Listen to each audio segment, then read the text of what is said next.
दोस्तों, अगर आप और अच्छी नींद चाहते हैं तो हमारी प्यारी सी ऐप नींद को इंस्टॉल करें। इस ऐप पर आपको एक्सक्लूसिव स्लीप स्टोरीज़ मिलेंगी और आप बिना यूट्यूब प्रीमियम के भी इन स्टोरीज़ को बैकग्राउंड में सुन सकेंगे। इंस्टॉल करने के लिए आप हमारी वेबसाइट neend.app पर ज़रूर आइए और अच्छी कहानियाँ, स्लीप म्यूज़िक, कुछ टिप्स सुनने के लिए इस चैनल को सब्सक्राइब कीजिए। नमस्कार, मैं हूँ निधि और आज मैं प्रस्तुत करती हूँ हृदय विहारी द्वारा संकलित एक कहानी। ऐसा अक्सर कहा जाता है कि ईमानदारी सबसे अच्छी नीति है, पर समय आने पर हम सब इस नीति को भूल जाते हैं। ऐसी ही एक कहानी है एक मेहनती लकड़हारे की। जब उसकी कुल्हाड़ी नदी में गिर जाती है तो उस परेशान लकड़हारे की आवाज सुन जल से देवी बाहर आती है और उसे चांदी की कुल्हाड़ी दिखाती है। क्या वो लकड़हारा उस कुल्हाड़ी को ले लेता है? जानेंगे आज की कहानी में। लेकिन इस कहानी को सुनने से पहले आप अपने आसपास की सारी लाइट्स बंद कर दीजिए। रख दीजिए अपने सभी कामों को एक साइड। आराम से लेट जाएं। अपनी आंखें धीरे से बंद कर लीजिए। अब थोड़ा सा अपने शरीर को आराम दीजिए। थोड़ा और आराम। अपने शरीर को बिल्कुल ढीला छोड़ दीजिए। हाथों को शरीर से दूर रखते हुए हथेलियां आसमान की ओर। पैर भी आपस में नहीं सटे हुए हैं, एक दूसरे से दूर। आराम से, कोई टेंशन नहीं, कोई तनाव नहीं। अपने दिमाग में चल रहे सभी विचारों को, चिंताओं को त्याग दें। एक शांति महसूस करें। महसूस करें कि एक शांति आपके अंदर प्रवेश कर रही है। गहरी सांस लें। सब नेगेटिव पॉजिटिव विचारों को धीरे धीरे निकाल दें। अपनी सांस पर ध्यान लगाएं। मन शांत, एकदम शांत होता जा रहा है।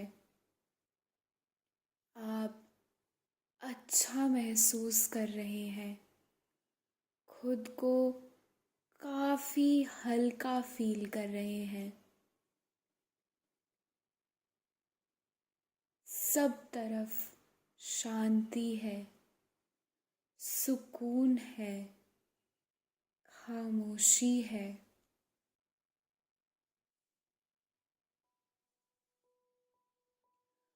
बहुत समय पहले की बात है। एक गांव में एक गरीब लकड़हारा अपने परिवार के साथ रहता था।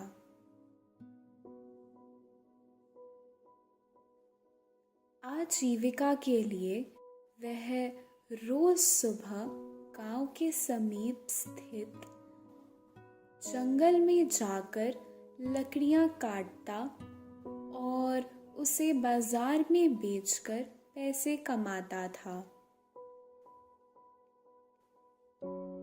इस तरह उसकी और उसके परिवार की गुजर बसर चल रही थी। वो नित्य अपना काम बहुत मेहनत से करता था और रोज जो कमाई होती थी उससे ही घर के लिए अनाज लाता था। उसने अपने लिए कोई बचत नहीं कर रखी थी। एक दिन रात को बहुत तेज बारिश शुरू हो गई। रात को लकड़हारे के परिवार ने लाए अनाज से रात काट ली, पर वो मूसलाधार बारिश सुबह भी नहीं रुकी। लकड़हारा परेशान था कि वो लकड़ियां काटने कैसे जाए। अगर वो लकड़ियां काट कर नहीं बेच पाया तो उसे भूखा रहना पड़ेगा। ये सब विचार उसे बहुत परेशान कर रहे थे। ऊपर से उसे पता था कि बारिश की वजह से पेड़ भी भीगे होंगे, तो उसे सूखी लकड़ियां नहीं मिल पाएगी। थोड़ी देर के बाद बारिश रुकी तो उसने निश्चय किया कि वो आज किसी दूसरी जगह जहां पेड़ सूखे हों वहां लकड़ियां काटने जाएगा। उसने एक दूर वाले जंगल के लिए रास्ता पकड़ा। बारिश के बाद पेड़ पौधों ने एक नया रूप ले लिया है। चारों तरफ हरियाली चमक रही है। पेड़ों ने नया श्रृंगार किया है। छोटे छोटे पौधों के ऊपर लगे रंग बिरंगे अजीबोगरीब फूल खिले हुए हैं। जंगल के रास्ते की पगडंडी में भी जगह जगह गड्ढे बने हुए हैं। लकड़हारा उन गड्ढों से खुद को बचाकर जा रहा था। कहीं सूखी लकड़ियां की खोज में रास्ते में मोर नाच रहे थे। वो लकड़हारा चला जा रहा था किसी सूखे पेड़ की तलाश में। तभी उसे दिखाई दी एक नदी। उसने सोचा कि हो सकता है कि वहां उसे सूखी लकड़ियां मिल पाएं। ऐसा कुछ सोचकर वो जंगल में नदी किनारे लगे उस पेड़ की लकड़ियों को काटने लगा। वो मन ही मन सोच रहा था कि लकड़ियां बीनकर आज जो घर पर सामान मंगाया है वो खरीद पाएगा और उसके घर पर खाना बन पाएगा।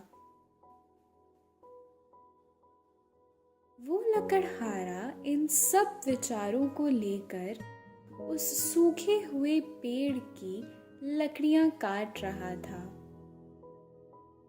अब उसकी कुल्हाड़ी में वो धार भी नहीं थी कि वो तेजी से अपना काम कर सके। फिर भी वो बार बार प्रहार करके लकड़ियां काट रहा था और कटी हुई लकड़ियों को इकट्ठा कर रहा था।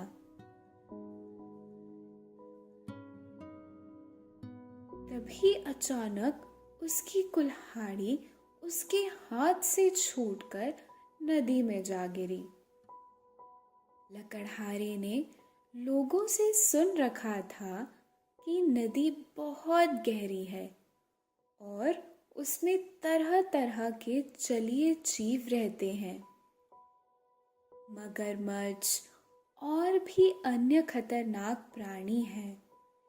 इस कारण उतरकर कुल्हाड़ी निकाल पाना उस लकड़हारे के लिए संभव नहीं था। वो लकड़हारा परेशान हो गया था। उसकी आंखों में आंसुओं की धारा बह निकली थी। वो नदी के किनारे ही बैठ गया और सोचने लगा, अब उसकी कुल्हाड़ी पानी में गिर गई है तो कैसे वो लकड़ियों को काट पाएगा, कैसे वो उन्हें बाजार में बेच के अपना और अपने परिवार का भरण पोषण कर पाएगा। उसके पास इतने पैसे नहीं थे कि वो दूसरी कुल्हाड़ी भी ले पाए। वो बहुत व्यथित हो गया और भगवान से प्रार्थना करने लगा, हे ईश्वर, मुझे मेरी कुल्हाड़ी वापस दिला दो, जिससे मैं मेरा और मेरे परिवार का भरण पोषण कर सकूं। वो लकड़हारा वहीं बैठा बैठा अपने भाग्य को कोस रहा था। वो सोच रहा था कि वो इस वन में क्यों आया।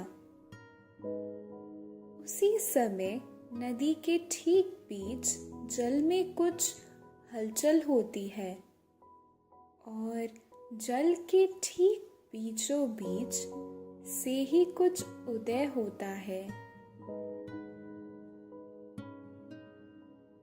थोड़ी देर में वहां बहुत तेज से भारी और बहुत सुंदर वस्त्र पहने एक देवी निकलती है। देवी लकड़हारे को रोता देख नहीं पाती है और पूछती है कि वो क्यों रो रहा है। क्या ऐसा कारण है जो उसे परेशान कर रहा है? लकड़हारा बताता है कि वो लकड़ियां काट रहा था और कैसे उसकी कुल्हाड़ी नदी में जल में गिर गई और वो बिना उस कुल्हाड़ी के अपने परिवार का भरण पोषण नहीं कर पाएगा। देवी मुस्कुराई और बोली, बस इतनी सी बात? लो, अभी तुम्हारी मदद करती हूँ। ये बात सुनकर लकड़हारा बहुत खुश हो गया। उसके मन में आशा जाग गई कि अब उसे उसकी कुल्हाड़ी वापस मिल जाएगी। देवी ने लकड़हारे की ईमानदारी की परीक्षा लेने की सोची और अपना एक हाथ नदी में डालकर एक चांदी की कुल्हाड़ी बाहर निकाली। क्या ये तुम्हारी कुल्हाड़ी है? लकड़हारा कुल्हाड़ी की तरफ ध्यान से देखता है और पूरी दृढ़ता के साथ कहता है कि ये कुल्हाड़ी उसकी नहीं है। जल देवी हैरान थी क्योंकि ऐसे चांदी की कुल्हाड़ी को ठुकराने वाले व्यक्ति बहुत कम होते हैं, पर देवी ने परीक्षा को और कठिन करने की ठानी और जल में दोबारा हाथ डाला। कुछ समय पश्चात उन्होंने नदी से एक और कुल्हाड़ी निकाली। ये कुल्हाड़ी सुनहरे रंग की थी, दूर से ही चमक रही थी।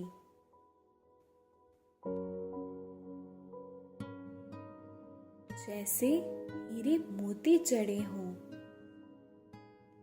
देवी ने कुल्हाड़ी को थोड़ा ऊपर किया और लकड़हारे को दिखाते हुए कहा कि क्या ये है तुम्हारी कुल्हाड़ी है?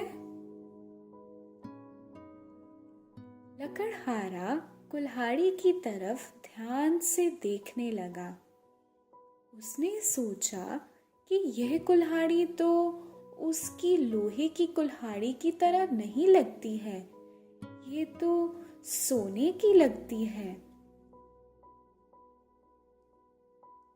लकड़हारे ने और अच्छी तरह देखा और बोला, नहीं भगवान, ये मेरी कुल्हाड़ी नहीं है।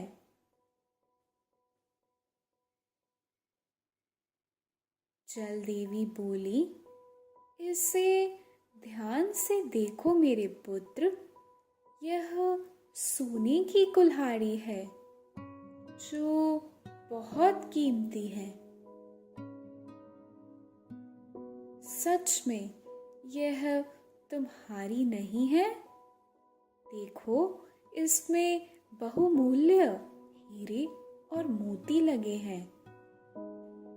क्या तुम्हें पक्का विश्वास है कि ये तुम्हारी कुल्हाड़ी नहीं है?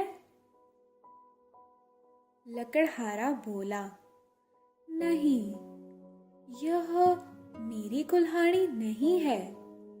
मेरी कुल्हाड़ी ऐसी बिल्कुल नहीं दिखती। मुझे मेरी लोहे की कुल्हाड़ी अच्छे से याद है।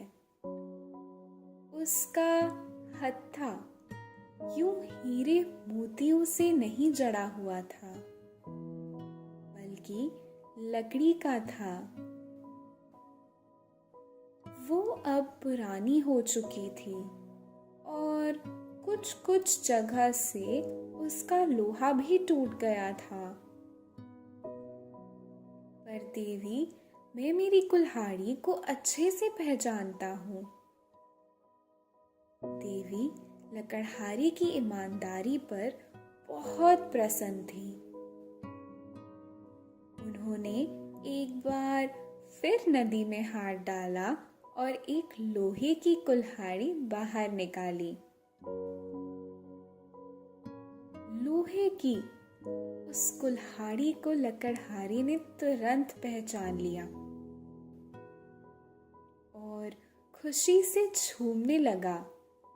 इससे पहले देवी पूछ पाती कि क्या ये तुम्हारी कुल्हाड़ी है, वो खुद ही कहने लगा, ये मेरी कुल्हाड़ी है। हाँ हाँ, ये मेरी ही कुल्हाड़ी है। वो बार बार देवी का धन्यवाद करने लगा, नाचने लगा, गाने लगा कि आखिर देवी उसकी कुल्हाड़ी को वापस ले आई। पर देवी उस लकड़हारे की ईमानदारी पर इतनी मोहित थी, वे देख रही थी कि कैसे लकड़हारे के मन में खुशी छा गई थी। उन्होंने प्रसन्न होकर लोहे की कुल्हाड़ी के साथ साथ सोने और चांदी की कुल्हाड़ी भी लकड़हारे को थमा दी। कुल्हाड़ी थमाते हुए उन देवी ने कहा, तुम्हारा मन कांच के समान साफ है, उसमें कोई लालच या लोभ नहीं है।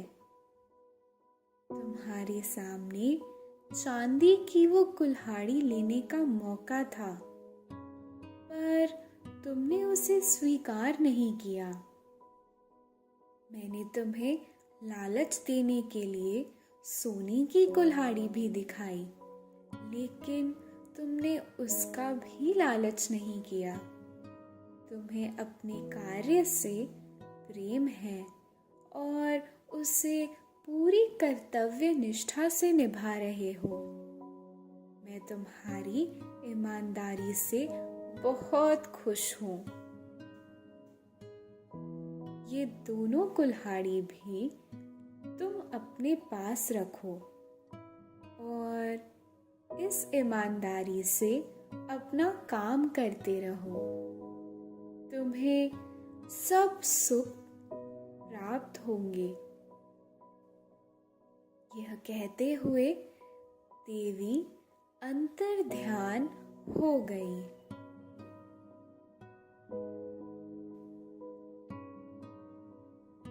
लकड़हारे ने उन तीनों कुल्हाड़ियों को देवी का आशीर्वाद समझकर खुशी खुशी रख लिया। वो अपनी लोहे की कुल्हाड़ी से किसी सूखे पेड़ की लकड़ियां काटने लगा। लकड़ियां काटकर वो उन लकड़ियों को इकट्ठा करता है और बाजार की ओर चल पड़ता है। यह कहानी हमें ईमानदारी की एक बहुत बड़ी सीख देती है। ईमानदारी एक अच्छी नीति है। हमेशा ईमानदार रहो। ईमानदारी हमेशा से ही प्रशंसा की पात्र रही है। ईमानदारी हमारे नैतिक गुणों में चार चांद लगाती है और फलस्वरूप हमें इसका बेहतर फल हमेशा मिलता है। इसलिए अपने काम के प्रति, खुद के प्रति और हर स्थिति में ईमानदार रहें। आपको आपकी ईमानदारी का फल अवश्य मिलेगा। अगर एक व्यक्ति अपना काम पूरी ईमानदारी से करता है तो निश्चित रूप से ईश्वर उसकी मदद करते हैं। यहाँ खत्म होती है आज की कहानी ईमानदार लकड़हारे की। आशा है आपको कहानी पसंद आई होगी। अब आप भी चिंता मुक्त हो जाइए। निद्रा देवी आपकी तरफ आ रही है।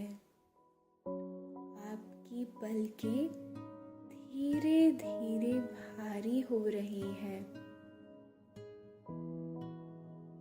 निद्रा देवी आपको अपने मोह पाश में बांध रही है। उन्हें स्वीकारें, सांसों पे ध्यान दें और शरीर को ढीला छोड़ दें। अब आप धीरे धीरे नींद की ओर बढ़ते जा रहे हैं और नींद आपको अपनी आगोश में समाती जा रही है, समाती जा रही है। शुभ रात्रि।